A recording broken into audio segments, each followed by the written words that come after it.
All right, let's do the book confession tag. This is a tag that was created by Becky at Books Review with Becky, and I was tagged by Jessica at Jess Book Girl TV. And yes, I confess, oh boy, a tag video that I was tagged in. So let's do the questions. Number 1, what is an unpopular book opinion / preference you have? I think a preference that I have that is not probably in the majority is that I prefer critical reviews over fan reviews or kind of book influencer discussions on books. I like reviews that really kind of get down into kind of nitty gritty, that talk about negatives and positives, not necessarily always coming out on this is a great book. Sometimes saying like, I didn't like this book and for these reasons. And I really enjoy that. That's probably because of my own preference of exactly how I like to engage with books. I really like pulling them apart. That is a part of the engagement. That is a part of how I get into it. That is a part of the fun, the enjoyment of a book for me. Stuff that just kind of washes over me and just goes out the other side can be fine, but I don't find it that is the primary way that I consume books. Number 2, has your reading taste changed over the years? And if so, how? Yes, I'm old enough that my book tastes have both changed and some ways stayed the same. I mean, as a kid, it was very much, I was reading before I was in school, very much read through school independently. Thankfully, I didn't depend on school to instill a love of reading in me. At least that's not where I got mine. And I think a lot of that was probably pure escapism. A lot of fantasy and science fiction was my primary reading taste at that point. I got very kind of self-serious in my late teens and 20s, maybe into my 30s, to a certain degree of like, oh, I'm going to read literature and only read literature and be kind of like all that. That relaxed, thankfully, that relaxed as I went later. There's a little less of that drive of, oh my God, I have to build myself into some great grand edifice. That's I'm a humble little hut. I kind of accept that. And also I just enjoy reading what I enjoy reading. And sometimes that is lit fic, but a lot of times that's genre stuff, in addition to fantasy and science fiction. There's, mysteries, there's a few thrillers, there's romance, which has definitely come into my life. And definitely with BookTube, a lot of influence of first with the romance, but also with nonfiction, reading a lot more nonfiction works has come up. I don't know if that's like becoming an older dude. It's like, oh, now you're reading the nonfiction. I'm still very much a fiction reader.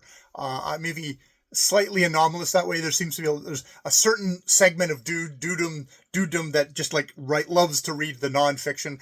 I'm more like, I read a bit of nonfiction and then I get that hankering back. I need to go back into my made up stories, or else that narrative, that pure made up narrative is what I need. Yeah. Number 3, what genre do you read to get out of a book slump? I think because I read fairly widely, I can bounce back and forth between stuff. I never have like a slump where I'm not reading. If I'm feeling, maybe I just don't have the energy, I will definitely pick up something light. Sometimes I'm looking for something more challenging. I think I just vary my reading, and that helps with the flow. I'm always reading. I'm never not reading. It's a source of nurturing, a source of kind of comfort, of energy for me to read. It's not a challenge. It's very much inbuilt in me. Number 4, what are some of your favorite auto-buy authors? I don't really have too many auto-buy authors. I'm a slow reader as well as being a very constant reader. So I find like if I spent an entire novel with a writer, I don't usually want to immediately buy all the rest of their books, because I know it's going to be a year or more before I get back to them. I'd say actually the author that comes the closest to that recently is a romance author, Kate Healy, and her Olympus Inc. series, which I found myself just going through one after another, one after another. I don't know if that's turbulent times. That's what I sort of needed at that point. But I went through, her Olympus Inc. series, which is it's a current day contemporary romance novel, but it's using Greek gods made into mortals and telling the story through there, where you have a really Me Too-ish Zeus owning a publishing company, and sort of the fallout from that. He is not the main character in that. He is just kind of the slightly black hole, which there's a bit hunk of the plot revolves around. This is Persephone in Bloom, Aphrodite Unbound, Hera Takes Charge, and Ask Cassandra. And actually, it was during looking up for this question I realized, there's another one for me to read, which is Love Laodice, which I should just automatically buy. Might not automatically read. I will save that for when I need something that is a comfort read, but also is like extremely well written. And I found it actually kind of strangely kind of wise about navigating kind of a contemporary world, even if it is populated by Greek gods and has lots of fun little kind of details and sometimes subversions of the stories of Greek gods woven into this kind of a romance plot, which I really enjoy. Number 5, how many chances do you give an author before you won't try them again? I think in the circumstances, it's like, if I don't get on with the writing of an author, that's probably going to be it. That'll just be, they'll be done. Maybe if I hear so much about them, I'll pick up a sample and try them again, see if has anything changed, or there's been some major revamp or something like that, or maybe I was in the wrong frame of mind. But a lot of times it's like, okay, I'm done for a good while for that. Yeah. Number 6, do you have anything you like to do / listen to while you read? No, I'm lucky. I live in a quiet house with a quiet spouse, and as such, I have quiet. So I like to use that quiet to just focus my reading.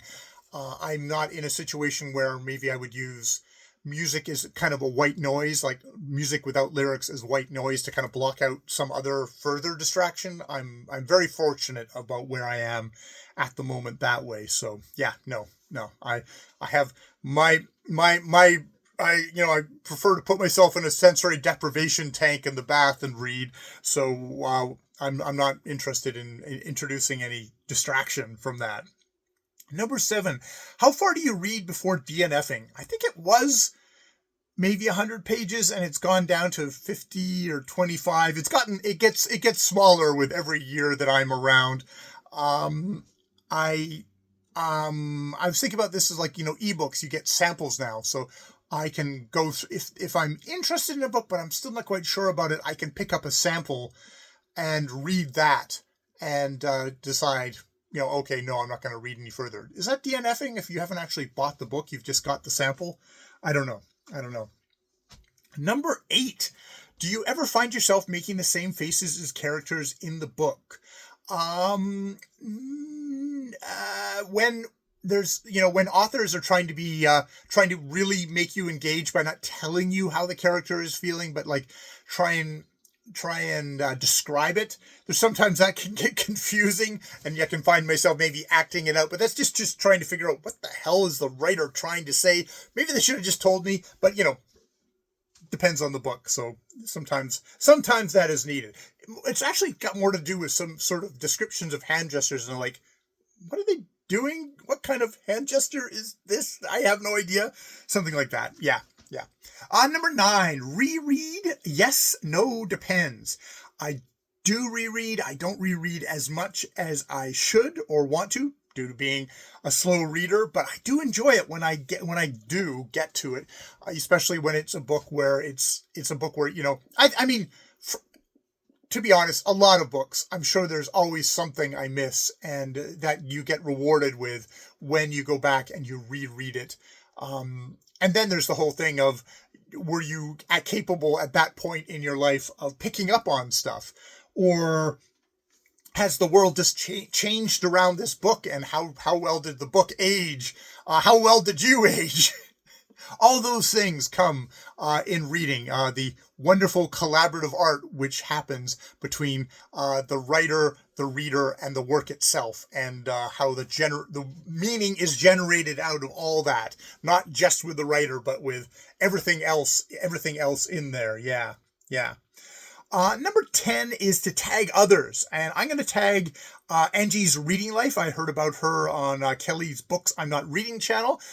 Angie comes from the perspective of someone with multiple disabilities, also kind of Latin perspective, and LGBTQ plus perspective. So a lot of stuff that way, and is also, she doesn't appear on the camera herself. There's a lot of her videos are very kind of short, sharp videos that are really to the point, which I admire greatly. I can also say the same thing about Jessica at Jess Book Girl TV, who tagged me in this video. You should totally check out her videos. She fairly recently did a video for Autism Awareness Month where she recommended 2 books and also talked about growing up with Asperger's. So if for some reason you've come here without knowing any of the people that I've mentioned, I will leave links down below to all of them. So, all right. Thank you for the tag, Jessica, and thank you for making the tag, Becky. All right. More videos later.